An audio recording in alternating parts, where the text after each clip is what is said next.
சத்தியத்துக்கு 3 வார்த்தை உண்டு. உண்மை, மெய்மை, வாய்மை.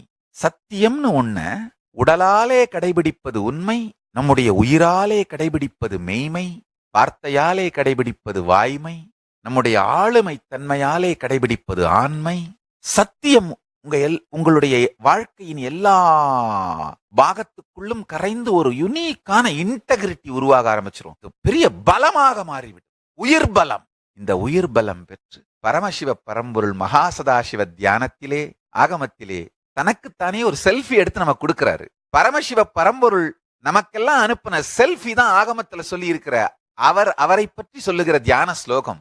அதுல சொல்லும் பொழுது சொல்றாரு ரொம்ப அழகா, என்றும் 16ஆக இருக்கின்றேன்னு சொல்றாரு. தியானியுங்கள், நீங்களும் என்றும் 16ஆக மலர்வீர்கள். 30 கிலோ எடை குறைஞ்சிருக்கேன், வேற எதுவுமே இல்லை, இந்த காயகல்ப யோகம் தான் பெருமான் அளித்தருளிய திருக்கையிலாயத்திலிருந்து அளித்த மிகப்பெரிய நன்கொடை.